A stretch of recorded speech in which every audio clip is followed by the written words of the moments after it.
The first thing you do when you approach a horse is to start playing your games with him with a friendly game to get the emotional aspect out of control. Mental aspect. And get his respect, gain some respect and some communication. Right. So that being said, I just want you to understand this. If this horse wasn't friends with me, which way would his head be pointing? Away and his butt towards you. Right. So obviously he's not very scared of me, right? And he's kind of nuzzling. That's in the horsemanship, they call that the draw, right? So he's drawn to me, right? Because he's wanting, see, look at him. He's looking at me and them hips are going. So that's the start of it. If you notice when you put horses in a round pen, people that aren't very good, what happens? Their head looks over the fence and their ribs are against you and they're going around the round pen like this. Not very friendly.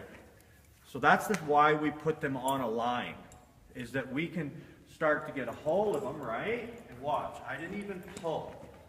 His head comes to me, his butt goes away. So that's the first, that's the friendly part, is starting to get them to look at you, right? So you can start to get that arc in the body, right? If I was to get, and then the next part is, once I got on here, let's just say it was on here.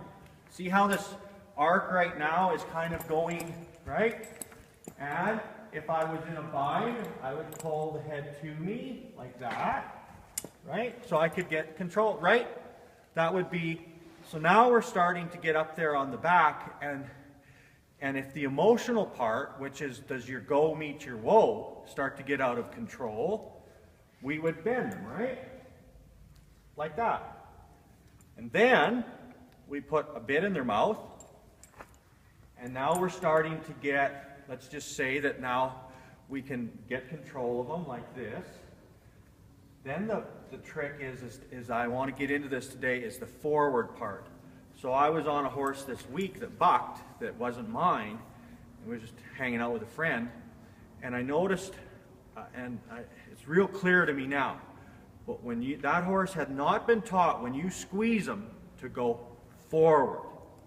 When I got on and it got a little disgruntled, and all of a sudden I have to kind of squeeze to hang on, it didn't know to go forward, so what did it do? It went up and down.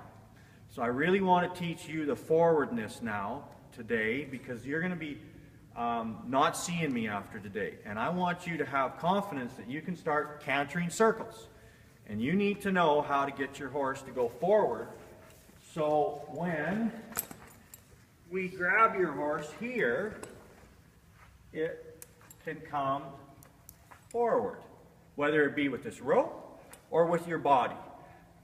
I did a thing this summer with you folks about showing you how to squeeze with all four cheeks and teach them horses how to go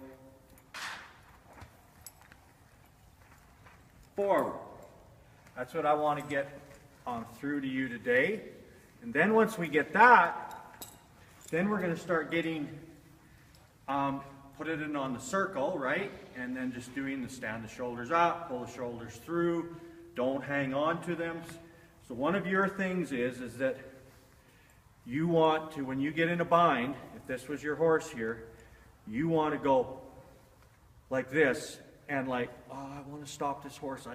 It's moving, rather than like this and bend it around, right? So flexion is a big thing. I probably skipped over this a little bit and my video is getting kind of long here. But again, is that if things get out of control, flex, right? Like this, right? Flex. See, this could be softer yet. Okay? If things get out of control, right? And when I did that to this horse this week, it kind of just pulled on my hands. So you want to get them really soft, side to side. Then you start getting them, moving them forward, and we're going to put two reins together eventually so we can lift them up, right? You're real close. It's not that hard. And after that, you're going to have probably a horse that's way broker than most. Okay, so let's get into it, right?